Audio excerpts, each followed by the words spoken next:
What's up, world? It's your boy Jaron Ikner here with another review for Starstruck TV and Quasar Cult. Check out our new blog, Quasar Cult, at quasarcult.com to see the latest, coolest, newest news in hip-hop, entertainment, video games, and more. It's lit. Anyways, that's not why you're here. I'm sure you're wondering, what does Jaron Ikner think about Kanye West Donda 2? Did he buy a stem player? We gotta know. Well, I know that the album's been out for a couple weeks now, and I took my time with it, kind of to absorb the album and make sure that this review is coming out as fair as possible. And because Kanye's my guy, I wanted to give him a fair shake to see if he was going to release a full version of this album, but he did not. So we will start with a little bit of context. It's kind of hard to explain this album without explaining the mass context surrounding this album. For those of you out of the loop, Kanye West has divorced, or is in the process of divorcing, his wife, Kim Kardashian. It's been all over the news as she is now with Pete Davidson. Since this happened, there has been a whole cluster of just toxicity surrounding this scenario, from Kanye moving next door to her, to threats to her boyfriend Pete Davidson, to music videos involving stop animation and dead puppets. It gets kind of weird. But if you follow Kanye West throughout his career, and if you're a fan like me, you know that all of this is attached to a rollout. And of course, this has all led to the release of Donda 2. Now, when Kanye announced Donda 2 a couple months back, he said that the album was going to be produced by Future. Yes, Mr. Toxic Future himself. To me, that was already a red flag that this album wasn't going to be what I expected it to be. And the fact that, you know, Kanye is known for not delivering what he promises to his fans, there's a lot of skepticism going into this album. Well, anyways, flash forward to a week before the release of the album, or I guess the day of. He does a live stream show similar to his release for Donda. He plays brand new music, and the album releases on his $200 stem player, which is available only on his website. And this is the only way that you can officially get the album. Now, of course, this is not going to stop Kanye fans and people alike from acquiring the album from a variety of different means. If you really want to find this album, you can find it. Just look for it. Trust me. I got it through some pretty easy means. I'm not going to tell you how, but I got the album, and now I'm giving you my full review on this. I know that you guys have been waiting on this just so much, right? Anyways, let's get into this album. Honestly, I like this album a lot. And it seems that I might be one of the only few people who thinks that this album is actually really, really great in its current form. This includes all the mumbling and the weird choices that he made with some of the diss tracks to Pete Davidson and stuff like that. I still think that this might be his best album in recent years. I think it's better than Ye.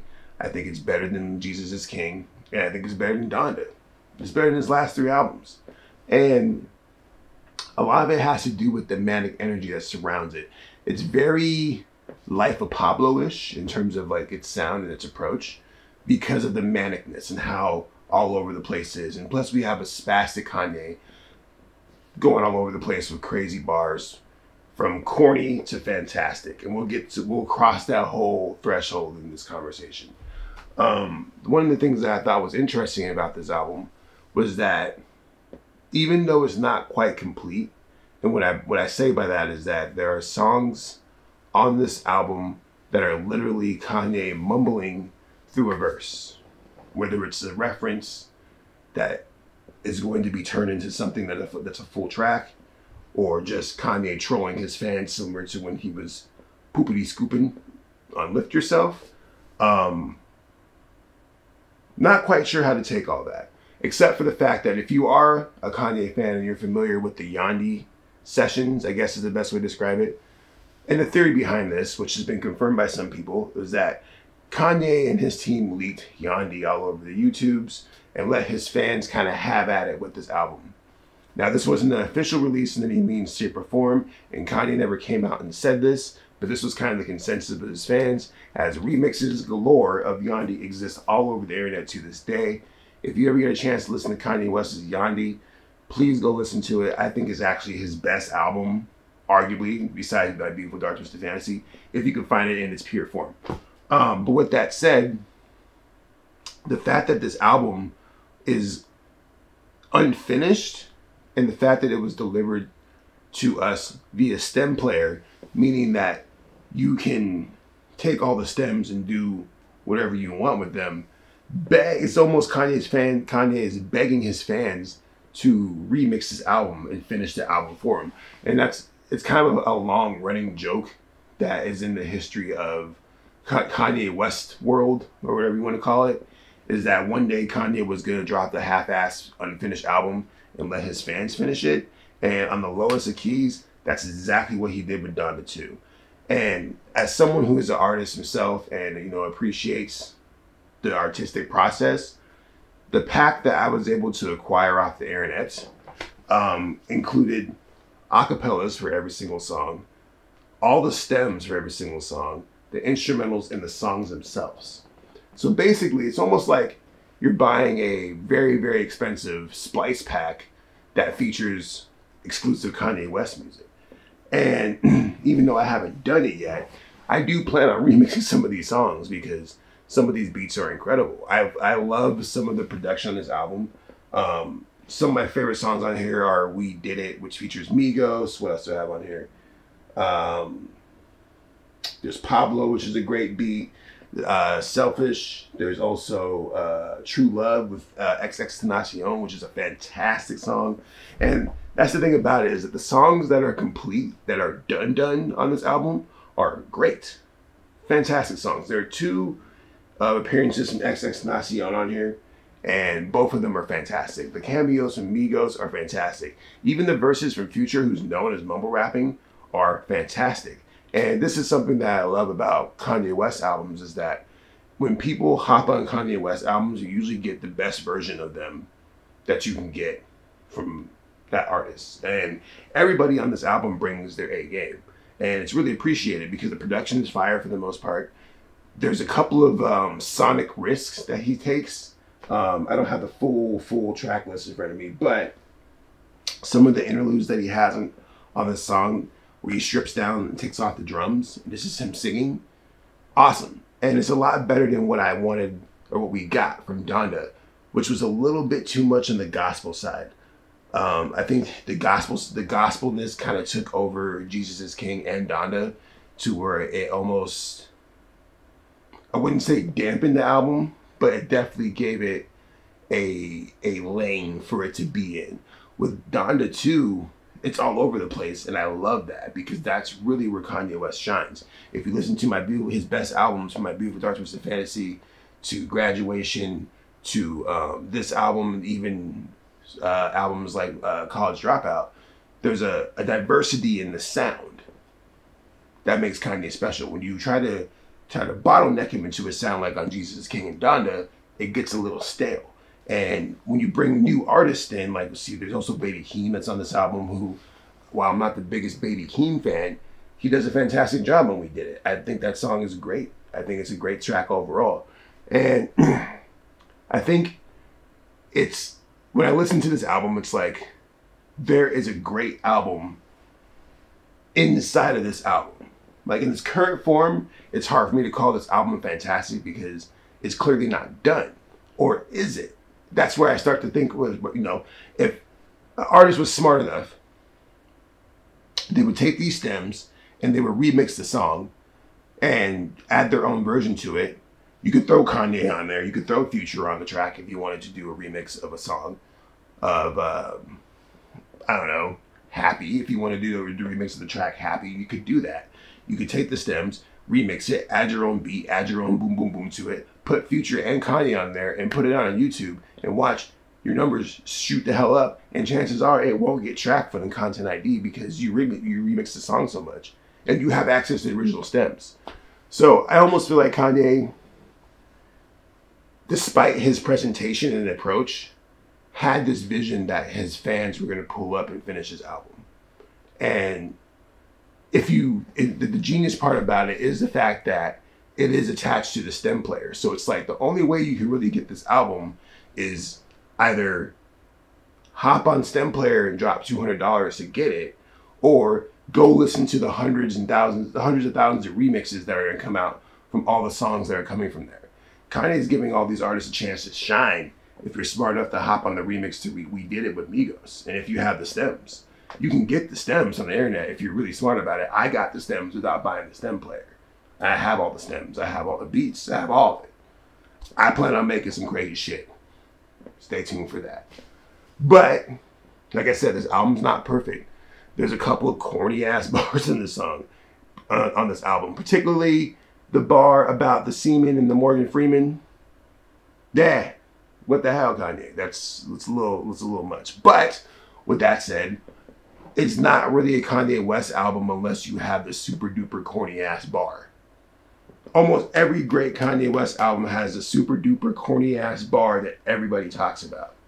I don't think his last two albums really had those bars that stand out to make you be like, really, did you just say that, bro? And I made a post about this on my Facebook the other day about how in hip hop we appreciate a certain level of corn. And if you give it too much corn, if you hit the, the Macklemore / Logic / Hobson type of area of corn, then you start to get alienated. This is why people don't mess with Eminem. Almost cursed there, trying to stay clean here. This is why people don't mess with Eminem like that on a certain level, because people find Eminem quote unquote corny. But you can get away with a certain amount of corn, just a little bit. And artists like 2 Chainz and Kanye West actually master that in terms of just dropping that super ridiculous corny bar that has you like, bruh, did you really just say that? Oh, it's fine, the beat's sick. Whatever, bruh. That's just what they do. And so there's some corn on there for sure. And some of the bars that are on here, while I really would like to have Kanye really explore his mental health more like he did on Life of Pablo, he spends most of the time talking about Kim and Pete and his divorce and his kids, which, I mean, what can you really expect? This is kind of post-divorce dad rap, right? But it's not an aesthetic that I really want to cling on to. I just got married, as you can see. So I'm not out here trying to listen to divorce music. Although, a collaboration between Dr. Dre and Kanye West, even though supposedly they did on Jesus is King 2, which never came out, by the way, on some post-divorce dad shit, could be a pretty strong album. So, Kanye, Dr. Dre, if you're watching this, probably not. Do that collab. Make it happen. But all in all, I'm not mad at this album. What I really, really, really, really hope, and what best case scenario for this album is that Kanye goes in there and finishes the songs that he mumbled all over. Because there's some tracks where there's whole ass verses mumbles. Like, he might insert a word or two, but there's entire verses that he mumbles on. And for me, someone who likes to recite lyrics when he's in the whip, I would like to be able to know the words to the song so I can rap along to the words. So if Kanye went in there and actually finished the album, replaced all the mumbles with actual verses, maybe throw a couple more guest appearances on there, maybe add an extra song for the people who already copped the stem player or something like that, he would have arguably the strongest album since Life of Pablo on his career. But in its current form, as is, it's hard for me to give this album higher than a 7 out of 10 because of the fact that it's clearly incomplete and there's a lack of direction in terms of, or at least I shouldn't say there's a lack of direction. The direction that they're deciding to go in with this album is just not in tune with the universe and what's going on right now. Kanye has a very powerful voice, and one of the biggest issues that I have with Kanye, especially as a man who's trying to run for president and do this and that, is that he's not speaking to his constituents enough in a way that inspires us to be great and do great things. This is what he was known for when he first hit the streets and was doing all this stuff in a College Dropout. You've seen the Genius documentary. You've seen this music that he was rapping about. But on this album, he's so inward and so disconnected with his people that once again, it's about his ego about his relationships and about how he feels about things. Which, you know what, is fair. He's a celebrity. He's Kanye West, one of the most talented artists of our time. But I've always believed that artists should carry an air of responsibility with their music, especially when they hit a certain level of celebrity and fame and you do have people looking up to you. He's over here preaching about his kids being on TikTok and how it's destructive and moralistically wrong, but how come his music's not reflecting that moralistic sound that he's trying, or that moralistic thought that he's trying to spread to the world? That's all I'm saying. There has to be a clear parallelism between what you're doing and what you're doing with your music. Or maybe there doesn't. This has been a debate since the beginning of music. Should a person be living what they rap about? Now, I'm not saying that Kanye is not living what he's rapping about, but what I'm saying is that there's so many people that want him, that need him to speak on things that need to be spoken on. I'm not saying he needs to go do a whole song about George Floyd, but I don't think he ever spoke on that at all, whatsoever. Like, I'm trying to recall in my head, and I feel like that man has never even spoken on that. And that's just one of the many, many issues that our world's going through right now. And like I said, he's trying to run for president of the United States. He only got 60,000 votes last time. If you want my vote, Kanye, you better start speaking on issues that we care about. At the end of the day, the world does not care about Kim Kardashian on that level. Your kids, cool. I understand that. Fight for your kids. Do what you need to do. But we ain't caring about Pete Davidson like that, bro. He is doing his own thing. We got issues over here that we need to address. There's a responsibility for us as black men in this country to inspire those to be great and continue to do our job to create leaders out of leaders. And I know that you're doing that in the background. I know that outside of the music and outside of Donda 2 and all that, you have plenty of irons in the fire and you're making it pop. But at the end of the day, most of this world knows you as a musician. And so you have to keep that in mind when you're sharing your music with the world, to make sure that you're still tapping into their soul. With that said, I hope that Kanye does keep all this in mind, finishes Donda 2, because the potential there to reach people in a way that he hasn't before is fantastic. But in the meantime, you're going to hear thousands of remixes from Donda 2 with these stem players. You might hear some from me over the next couple of weeks. And you know what? Maybe that's fine. We don't know. But like I said, it's hard for me to really judge this album knowing that it's not complete. It's not fair to us, for your casual fans, for them to buy a stem player for $200 and then get an album that's incomplete. Now for artists, you know, the creatives out there, fantastic opportunity. I would totally 100% pay, I'm not sure if I paid $200, but I would pay a decent amount of money to get access to exclusive Kanye West stems and acapellas that aren't out in the public that I can use in my own music, similar to a splice pack. 100%. 100%. And that's essentially what the stem player is. It's a glorified splice pack. And like I said, to some people that's super useful. But the drums on some of these songs, like Too Easy, are cracking. Those drums are smacking. I love the drums in that song. Too Easy is a fantastic song in general. Just from the vocals, the sonics on there. I would love to just play that beat a little bit. Add something, maybe drop a verse on it. I would love to do something like that. Maybe I already did. Who knows? Stay tuned.